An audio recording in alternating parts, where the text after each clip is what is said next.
Hello. We are going to talk about the Beatles tonight. And as always, let me know if you're part of the replay crew or joining where you're coming from. And we're going to talk through some questions and chat after a bit of talk about the Beatles. So it's not every day that the Beatles release a new song. In fact, it's not every year or decade these days. But they just released their latest and they say the last single, which makes sense, which is called Now and Then, and it's really good. So this is what the artwork looks like, and if you followed the Beatles, you know it's going to be a good one. So we're going to talk through not only this song but also the evolution, the bookends of the Beatles from their first single, "Love Me Do," 60 plus years before this last single, and look at how they evolved in the meantime. And hey, Jack, it's cool to see you on. And Dave, very cool. Geekomania Evolution for sure. So we're gonna look at a comparison of, like I say, 1962 versus 2023, and see what was kind of the difference between these two songs. What happened in the meantime, and the thumbnail I just have to address for this video. If you noticed it, it's a play on the classic Evolution. And it isn't to say that the arrow goes down as if this is a criticism of the song, because Now and Then is actually a really, really good song. This is actually just showing how, the classic artwork where ape turns into man and they're standing. But if you notice, and this song is definitely an exhibition of this, this is John playing guitar, this is Paul playing piano. Over time, the Beatles did tend to gravitate towards the piano.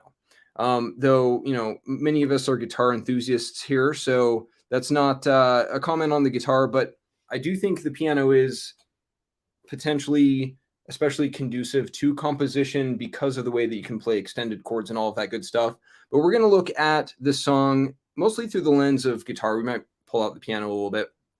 Both songs, Love Me Do and Now and Then, to see the harmonic structure and the harmonic nuance that is introduced 60 plus years on. So let's look at the song. Let me just pull this up here. And whether you love the Beatles or not, you probably know a lot of their songs. So just because they're fairly ubiquitous, and "Love Me Do" is a classic. It's actually one of those songs where you kind of think they were lucky that the competition was relatively thin back in the day, because the song is super basic. So it's really just based on the 145. And we're not going to spend a whole lot of time on this song because there's not, frankly, that much to digest or dissect. We're going to get to Now and Then here in a moment. But this song is in the key of G Ionian. In other words, fancy name of saying the key of G major. And it's mostly just kind of going back and forth between this one chord, the G major chord, and it goes to C major, back and forth between basically a 1 and a 4. So it's, love me do, you know I love you, I'll always be true, so please love me do. So it's just really, it's 145. That's part of the charm, is that it just has that folksy simplicity. We do break into some new harmonic territory in the bridge when we get to that 5. A someone to love, someone like you. Actually, this should, both of these should say 1.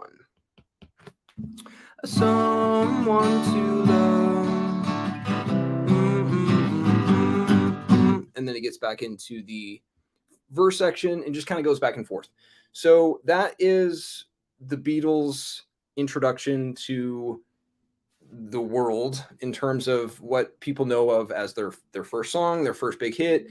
And it has kind of a nice, upbeat sound because it's in that key of G. It lands on G major chord. G major is harmonically a little more stable or upbeat. And so we have this this nice movement. Okay, now that is in pretty stark contrast to Now and Then, which is their most recent song, which, after the exuberance and buoyance of youth, which is often, in a major key, this after years of the world experiences, this song that we're going to look at is a little more mellow. And that is because Now and Then is in, even though this artwork is colorful, this video, I believe, was directed by Peter Jackson, who did the Get Back documentary. Even though this is more colorful, bright, you've got some nice bright lights in here, it's actually a lot darker in terms of the vibe and the chord progression. So by darker, what do we mean by that? It's because it is in the key of Aeolian. Now we're going to use the circle of fifths here to dissect it a bit more, but let's look at the chord progression first to really make sense of what we're playing and then why it has the vibe that it does. So, and Rod, that's true. I have to just point this out while you said it. Love Me Do is not a fair comparison. It's very true because, that is about as early as you can get in the Beatles composition. But the reason I'm comparing them is because they're the two bookends in terms of singles, the first and the last with the Beatles. So it's fair by way of just their juxtaposition in the timeline. But I totally get what you're saying. So the verse in this, and if you haven't heard the song, definitely check it out. It's actually really good. It came from, if I understand, it's a 1977 demo that John Lennon had recorded, and the Beatles did some work on it originally in 1995 when George Harrison was still alive. It was up for consideration and a contender for one of the singles they were going to release during the anthology, but George supposedly poo-pooed it. He was like, the song isn't really that good. And admittedly, the other songs are a little more upbeat. And so they shelved it, but Paul was like, this is such a great song. And then in the meantime, serendipity would allow for the Beatles to get a lucky break in terms of the technology, because 30 years passed from 1995 to 2023, and you have the Beatles, or at least Ringo and Paul, working with Peter Jackson on the Get Back documentary. Peter Jackson is way into technology, Lord of the Rings, and all of that good stuff. He used, I think, AI to kind of clean up the footage from the old Let It Be footage and made it crisper, cleaner. And then his AI was then used to parse out and splice out the John Lennon audio from the recordings, which is why the vocals in Now and Then sound so good. Okay, so that's a little background on the song, but let's play it. So it's A minor. So, and I don't really know the lyrics, but it's to G major and then back to A minor. So it's an A minor to flat major 7 and then back to A minor.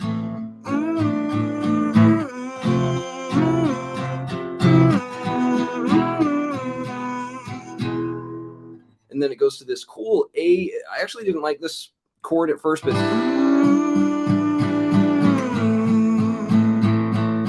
and then it repeats. So minor 1 to flat major 7, minor 1, flat major 7, A minor to F flat major, flat major 6, F to a 5, E major, and then it's this A7 suspended, A minor. Okay, so let's look first before we get into the bridge of what is going on here, because that definitely has a different vibe than, say, Love Me Do, which, like I say, it's much more upbeat. So whereas Love Me Do was in the key of G Ionian right here, and it was totally just G, C, and D, very safe harmonic territory because you're just playing with the 1, 4, 5. You really can't go wrong. They were almost kind of cheating that way in that they were just just hitting these 3 chords that are harmonically related in the circle of fifths. And so, add years of experience and life experience, songwriting experience, and just kind of the times. 1977 had, relatively more darker harmonies going on. We're going to, because that's when John Lennon wrote Now and Then. Let's shift into A minor. Okay. So now it's 1, A minor is the minor 1, and it's Aeolian because we're going from A minor. We keep resolving to that A minor, and then we go to that G major, flat major 7, which is in the grouping of Aeolian, and then back to 1. So we're just bouncing back and forth between 1 and flat major 7, G, A minor, and then we're going to go to this flat major 6, which is F. And then instead of the 5, the minor 5, which would be naturally part of this grouping, he plays this major 5, a 5, which is borrowed from harmonic, the harmonic minor grouping. But really, you can see it's the same chord as the minor 5, only major, but it does resolve nicely to that 1. So it's...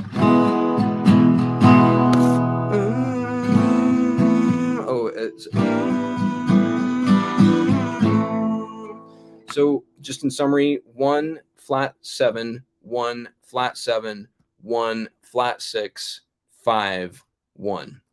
But we're resolving back to that very sonorous, pleasing minor 1, which is dead center in Aeolian right there. So that's the first verse section, and it's kind of the main vibe of the song. But it does get into this bridge section, or I guess you would call it the chorus section, because they're singing Now and Then. And so this is what that looks like. It is now and then. So G, I love you, or I miss you, whatever the lyrics are. Oh, now and then, I want you to be there for me.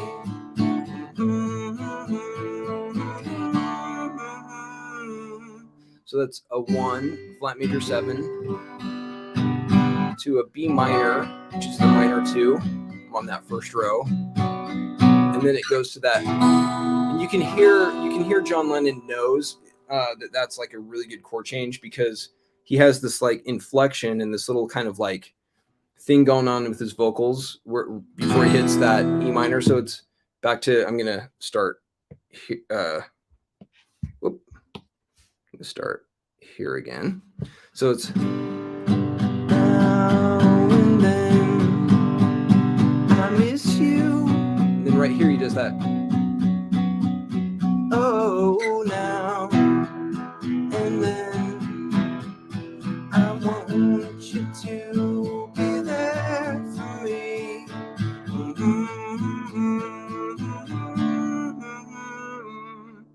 So that's the chorus.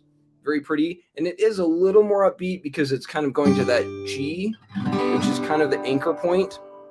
We're still in Aeolian or A minor, but it's lifting a little bit, and he's like, every now and then I miss you, I love you, and so it's kind of like the lyrics match that that vibe.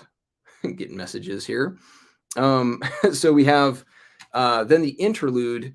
Now this part is probably my least favorite part of the song. Often the interlude maybe tends to do that a bit, but in songs in general, not always. Sometimes if you get a good interlude and a good bridge in a song, that can kind of like make or break a song, because it's almost like the weakest link in the chain of a song progression in terms of sections. And so it's like when you're writing a song, you're looking for that variety, that change and that repetition and ultimate variety in an interlude or in a bridge. And so sometimes it feels like it's just kind of dipping, like you're just kind of adding an extender into the song that is often throwaway for a lot of songs. In this case, I feel like this is the weakest part, but sometimes if you have a bridge that's like really good, it's almost unexpected because bridges and interludes typically aren't that good. So that's a very broad statement, and I would love to know if there are examples that come to mind where there is, and especially like, oh yeah, that's like the best part of the song. I'm trying to think of an example, and one is not coming to mind immediately. But anyway, this interlude is still good, but it's it's arguably preposterous that I'm criticizing John Lennon and the Beatles and their songwriting, because they're amazing. So for me to say it's not that good is, I'm self-aware enough to know that that's potentially obnoxious because they're really good. But anyway, so it's a D minor to C, D minor to C, to E minor, to A minor, to D major, to D minor, and that G, that flat major 7, sets us up to get back into the verse section. So what's going on with this interlude? Because we're going from D minor, which is the minor 4. It's in Aeolian, so it's safely, when I say safely, I just mean it's harmonically safely in that zone. It's going to work well with the other chords. It's compatible because it's part of that group. We go from a minor 4 to a flat major 3, so D minor to C. So we're still in this set of chords that is going to naturally reinforce that A minor chord as the tonic. So D minor to C, D minor to C, and then we go to an E minor in that grouping, and then the 1. And then we go to this major 4, which is outside of the grouping, but it is compatible because it's from a neighboring parallel mode of Dorian, and also just the major version of the 4.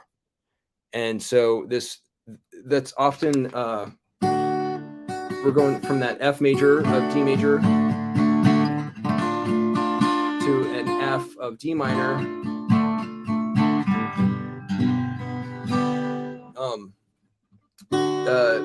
a major chord to a minor chord, and in this case, a major 4 to a minor 4 is not an uncommon technique to transition into bringing us back to a tonic in this section. So as much as I bagged on it, I'm going to play the interlude one more time because it is good. So I'm playing, let me go back to this. So we're playing this minor 4. Let me make that a little bigger on the screen, on this screen. You can see it. So it's D minor to C, D minor, that minor 4 to C, the flat major 3, to E minor, minor 5, to minor 1, and then that major 4, D major to minor 4 is the next one.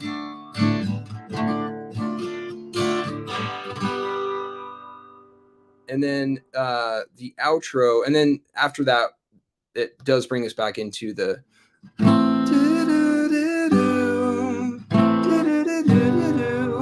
and then the outro is kind of cool. If you've heard this song, it's a really, and I'm guessing, I could be wrong, but my guess is that it was a Paul McCartney thing to do this section. This is actually really ties it all together really well at the end. So what is going on here is we go to that flat major 7 G to E minor or E major 5, and then we come back to that 1. So it's like we could just stop right there because it's the tonic and we've made our way back home. But then I'm attributing this to Paul maybe incorrectly, but he's gonna run around the bases again. If this was a baseball game, he's gonna run through and then do a really quick run through again. So it's let me just start here again so we have our bearings. So it's the,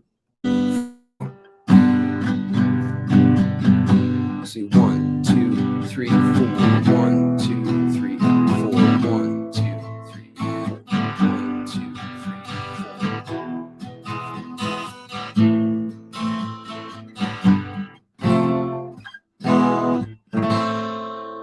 And what is happening here is if you look at the root notes of these chords from G to F to E to A, what that is he is just going G, F, E, and then A, which in the key, we're going from a flat major 6 to flat major 7 to a flat major 6 to a 5 to a 1. So it's 7, 6, 5, 1. So 7, 6, 5, 1. We're descending through those chords and the roots of those chords. So, and then that. So if John Lennon had stuck with the minor 5, especially for those dominant chords that bring it back to the 1, if he had stayed with the minor 5 instead of the major 5, as Aeolian would dictate, in air quotes, that it would have been less resolute. This major 5, borrowing the major 5 from over here, does give it more of a tense, dramatic sound. So, for example, if we go back to this verse, it's, and I'm going to substitute a minor 5, or in other words, an E minor for this major E, and you'll hear the difference. So I'm going to play it the way it's supposed to sound first with an E major, and then I'm going to substitute that major 5 with minor 5, and you'll hear the difference. So the correct way is,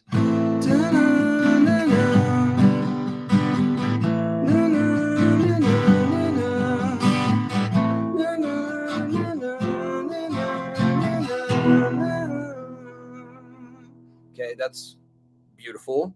Now we're going to play it with an E minor, and it takes some of the edge off to not use a major 5. So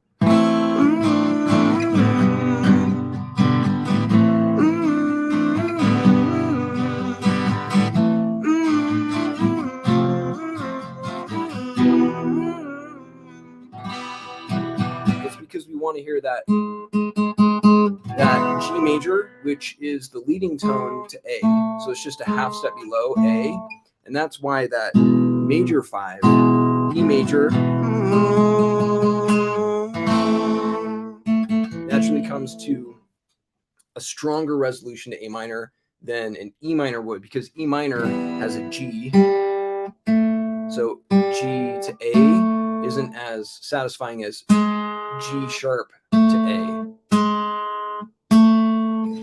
So that is basically the chord progression for Now and Then. I'm going to add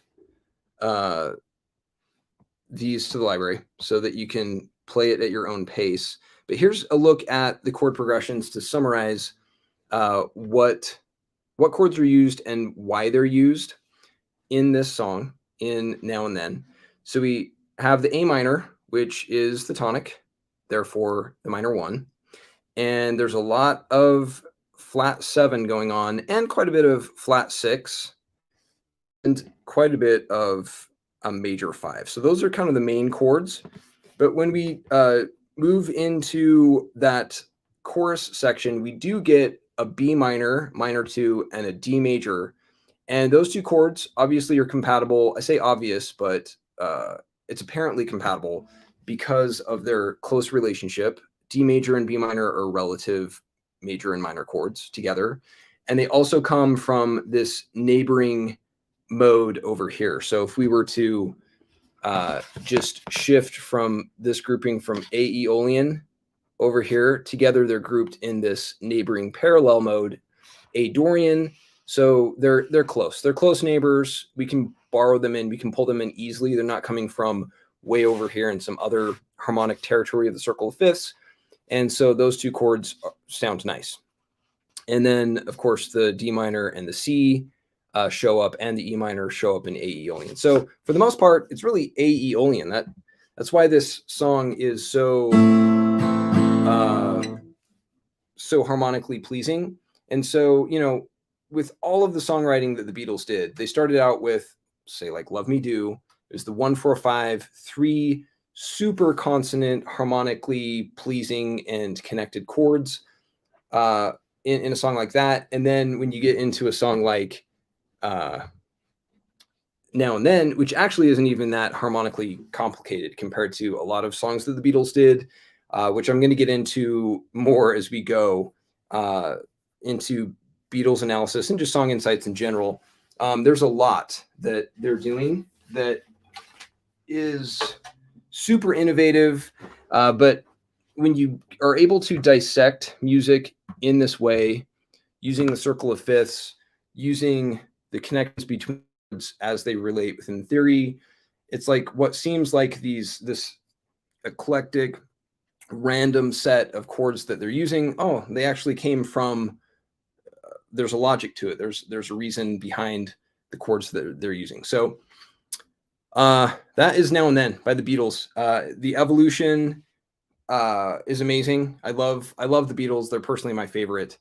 So it's such a treat to hear a new song, even if it's a little bit of a downer, like Now and Then, because it's in the Aeolian mode and relatively dark.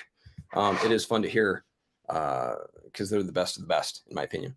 So anyway, I'm going to jump into the comments and let's geek out. All right. So, yes, Jack, we are the music geeks, the geeks of music. Geekomania Evolution for sure. And that's the thing about the Beatles too, is they, and I say this at different times, but they were total geeks, obviously. But they kept their cards close to the chest. Like many musicians, they don't tend to divulge their secrets or say that they understand what's going on. They profess a lack of knowledge, which does us all a disservice to a great degree, because it makes it feel like it's more mystical or inaccessible than it really is, when really music is all about patterns. So once you can see these patterns and really play with them, that's where the joy comes in. As much as I love hearing a song and listening to a song, playing and creating music is far better. Hey, Drew, it's cool to see you on. Thanks for joining. And hopefully you've heard this song already. And you know what? Like when I first heard this song, Now and Then, I was like, yeah, it's a good song. But playing it and like playing that A suspended chord, which was like my least favorite chord, is now my favorite chord, which is weird. But like knowing like what goes into it, I think just really adds flavor and dimension to the song. Hey, Mark, good day from Coffs Harbor. Very cool. It's cool to see you on. I'm glad that you're here with us and we're geeking out together with the Beatles, about the Beatles. Hey, Mike, very cool. Luke, it's cool to see you. And so, all right, Rod, this is a good question. What other songs are in A minor? Or what other Beatles songs are in A minor? I don't know. That's a good question. I'm going to have to look. Like, when I first was getting into just trying to understand music, not even really with music theory in mind, I took inventory of the Beatles songs chronologically. So not just alphabetically like a lot of the songbooks do, but trying to wrap my arms around how they progressed, what their evolution was in terms of songwriting, composition, harmonic complexity, and sophistication over time. And I knew nothing about anything as it relates to music, other than I could hear it. I loved it. It was fun, and I wanted to create it myself. So that actually was what, for me personally, spawned this whole journey into music, was trying to understand how they did what they did, the Beatles in particular, and songs in general, but the Beatles specifically were the impetus for me. And so I took inventory of at least the songs chronologically, song titles, and then got into music theory and had kind of shelved that idea, but now returning to song analyses of the Beatles is something that I'm planning after the course is out. By the way, lesson 16 is making its way. So I'll be talking more about lesson 16 as it gets closer to being published. But honestly, it's my favorite one by far. Like I think it's going to be the coolest lesson. And part 5 is the first lesson of part 5. Part 5 improvisation in the course is like, whoa, it's going to be a lot of fun. So anyway, once the course is out, I have a number of mini series or mini series of courses or content in the library that I'm going to do. And one of them is Beatles analyses. And so in that process, I'm sure I'm going to be, well, I know I'm going to be identifying that specific answer, Rod. That's a long answer to a short question. And maybe someone else has answered it in the meantime. But if you know of any other Beatles songs in A minor, that would be interesting to hear. And, you know, in Baby You're a Rich Man, John Lennon sings the lyric tuned to a natural E. Tuned to a natural E. And I've wanted to see like, oh, okay, like, is that true? Like how many of John's songs gravitate towards E? I don't know if that was actually self-referential, autobiographical lyrically, or if that had any meaning at all. But it's stuff like that that I'm excited to jump into and explore. Very cool, Luke. I'm loving it too. Dave, you said Let Me Do was written by Lennon, but sung by Paul. That's interesting because Lennon was on the harmonica. Oh, that rings a bell. Paul said he was nervous singing Lennon's song. Yeah, you're right. I think I have been thinking in my mind that Paul wrote it, but that was right. That was a John Lennon song. And the harmonica, yeah, that's right. I remember that. And you can hear it. You can hear the nervousness in his vocals because like in the Abbey Road, and they were new to the studio and the whole gig as far as a label goes. That's interesting. Thank you for reminding me of that. So they are really John Lennon bookends as far as songs go. That's cool. That makes it even cooler. So all right. Saying you said, hi, Mike. Every day I heard birds singing. So how do you know what chords they use? That's interesting. Actually, there are some bird songs that I've heard, and I don't know what kind of bird it was. And sometimes I hear it in the region where I live, and I'm like, that bird is talking. Like that sounds like that bird is communicating like a dolphin communicates, like with more intelligence than just, you know, some chirping. But that, yeah, I don't know what chord they use, but sometimes there are like some tunes. I'm sure there's analyses where they've like mapped the tones they're playing. That'd be interesting to see. Like I know with the number 432 frequency that there's a really cool video online that talks about chords and natural frequencies and ratios and mathematics. And it seems to gravitate towards the key or the chord of F sharp major, which is interesting. So it'd be interesting to see if there are certain birds or like, what did you call them? Phyla that have different keys or modes. I like that question. I'm going to have to like think about that and learn more. If you know, I would love to know too. Hey, cool. David, it's cool to see you. Thanks for joining from Rio de Janeiro, Brazil. What time is it in Brazil? Are we kind of close in terms of time zones? I hope you're doing well. And Donidri, I guess you could also see/hear a movement from 4 and 5 to 1, the E and the D notes back to A. Yeah.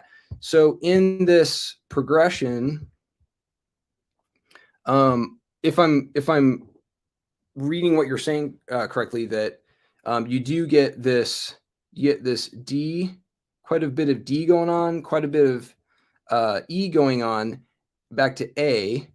And even though they're over here in terms of majors, they straddle A major 1, just like D minor and E minor straddle A minor 1. So even though they're over here, these two chords, D major and E major, that show up in this progression, they're straddling the proxy chord, for lack of a better term, when really we're like shifting over. It's the subdominant and dominant, but over in the major chord area to the minor 1 up in the middle ring. Yes, so the 4 and the 5 and the 1 are, I mean, you can't escape the circle of fifths. So while, in Love Me Do, sorry for the blur. In Love Me Do, you've got just, let's get that blur back. Okay, so you have this, the major 4 and the major 5 are just, it's a nice clean straddle. They're flanking the 1 in this case. But if the song was written in E minor, for example, you can see that same motion of a major 4 and, well, this is off because the major 1 is labeled.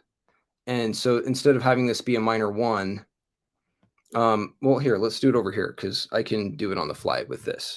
So, for example, if we have in Ionian, G Ionian, we have C and D. But if we're playing Aeolian, so we rotate this over here and we've got G Aeolian, we have the minor 4 and the major, or the minor 5. That C and that D that were straddling 1 in Ionian are now shifted over from the minor 1 over here, if that makes sense. So you can see even just from that shift that from Love Me Do being very straightforward, very like it's just in this key, to now we're getting over to Aeolian, but we're borrowing chords from over here. That is a definite evolution in the songwriting compositional process with an inherent understanding of the circle of fifths, relationships between keys and modes. Denise, you're totally right. Max Rider, hey, it's cool to see you on. Thank you for joining. So the Beatles left guitar-based music in 1966 to make highly produced studio albums, which is like my favorite era of the Beatles. Actually, Rubber Soul, which is, I guess, 1965, is my favorite. But like as they got into Revolver and all the studio stuff, I absolutely love it. Then Jimi Hendrix arrived in late 66 and changed the importance of the guitar. I think the Beatles regret leaving the guitar. That's interesting. Yeah, they definitely, like if you hear songs from the era, there are, well, if you know the song, sometimes the songs are relatively obscure. But like in reading Many Years From Now, which is a biography by Barry Miles, who knew Paul McCartney back in the day in those years. It's a biography of Paul McCartney, and Paul mentions songs at the time that influenced or were an inspiration for some of his compositions, like Good Day Sunshine. You can hear, like, he mentions some song and you're like, oh, you listen to that song and you're like, oh, that was almost not like a ripoff because the Beatles were amazing, but definitely derivative of some of the songs at the time. And so I can see how, to your point, they're like, hey, let's evolve with the times, with what people are drawn to, because the Beatles were very competitive and always wanted to have like that number 1. So that's interesting. So yeah, the guitar is, I mean, their early stuff was like so energetic, and you can hear it even, there's a heavy piano in Now and Then. It's like, whoa, kind of heavy compared to, the Love Me Do, which is guitar based. So there's something to maybe the guitar being conducive to maybe some more upbeat songs. Is that a fair assessment, or is that not necessarily the case? Hey, Surfer Boy, hey, from Boston, Beatles broke up 50 years ago. How could they put out a new song? That's a great question. I talked about it a little bit earlier on with basically it's a composite compilation of tracks over the years. John Lennon recorded the demo in 1977, 1995. George, Paul, and Ringo added some stuff, slated for anthology at the time, but decided to not release the song. And so in 2022, Ringo and Paul got together with Peter Jackson's new AI parsed John vocal, and it's cleaner vocal, and they kept John's vocals, they kept some of George's guitar work, added their own layers on top, and therefore it's a Beatles recording, but of course not concurrently at the same time in the studio. Max Ray, I think the reason the Beatles broke up is that they couldn't catch up to how guitar music became important. That's interesting. Yeah, I mean, they actually just read an article about, I don't know if this is true, but Patty Boyd, who was married to George Harrison, and then ended up being wooed by Eric Clapton, who was a good friend of George Harrison. He wrote Layla, Eric Clapton did, to kind of say, I love you, and I'm pining for your love. And so supposedly there was this, like, George knew that Eric loved her, and so George invited Eric over, and it was this small group of people at George's house, and he just had 2 electric guitars set up almost for like a duel to like win her heart or something. I don't know. And so they kind of went back and forth playing guitar solos, and I guess George, and this is according to Patty Boyd, that George knew that he couldn't best Eric on guitar, and so he just made sure that he drank tea and gave Eric Clapton some wine to kind of loosen him up and kind of tip the scales. But yeah, there's definitely, I mean, you get Led Zeppelin and all these bands that was just super, super guitar centric and really, really good. Jimi Hendrix, like you say. So the Beatles, John Lennon once said John was not the greatest guitar player, but if you got a guitar in his hands, he could make it rock and roll, which is totally true. Like, they had the songwriting chops more than the technical chops, even though they were technically amazing. Like, All My Loving guitar rhythm is amazing. Like, they're really good, but as far as like compared to guitar bands from the 70s, yeah, they were different. Hey, David Gonzalez, very cool. I'm glad you're on. Thank you for joining. And Donidri, you said the ASUS, for example. Yeah, so I see what you're saying. So on the ASUS, camera's not working. So the ASUS does have, let's go to this camera. So you have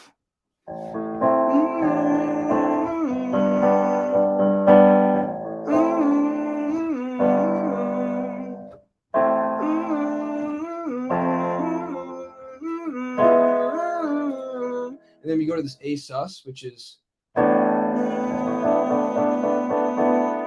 so that B and that D are wanting to come to that minor, and you have also the D and the E. Yeah. That want to, they're harmonically related to A. A wants to be where E flat is. So yeah, you have that 4 and that 5 and that 1, which is making them all flow nicely together. Glenn, F sharp major is the key of the black key pentatonic scale on the piano. I never knew nature had a specific key, if I interpreted your comment correctly. Yeah, so that was a video that I saw that talked about different phenomena, natural phenomena, and how the numbers 4, 3, 2 and these ratios show up. And when these people mapped the frequencies of these ratios, they all gravitated towards this F sharp and different octaves, F sharp major. And you're right, those are the inverse, if you will, of the major chord. So you have then you have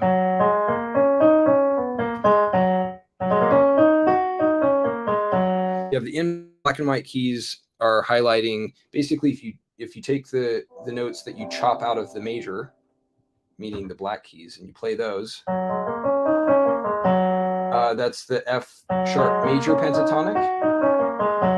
Or you can also play the E flat minor pentatonic scale. Music is beautiful. It's all patterns and they all play nicely together. Cool, Surfer Boy. I'm glad that it hopefully makes sense in what we're talking about here. So yeah, the Beatles are awesome. It's bittersweet to hear the last song of the Beatles, but I'm sure even after many years from now, there will be more songs, especially with this AI, where and you can see like online, like where they splice out. I was listening to like Abbey Road, where it's just Paul's parts or just the vocal parts. It's pretty cool. It's to dissect the songs in such a way using technology. I think it's especially cool to dissect the songs using music theory, embracing our humanity and our ability to understand patterns, to not only understand how others wrote songs, but to use this to inspire our own creations in the art of songwriting, because that's really ultimately what it's about. So that is what I had for tonight. Thank you for joining, and more updates on lesson 16 as it gets closer to release, and we will be talking very soon. I hope you have a good one, and I'll see you on the flip side. Bye.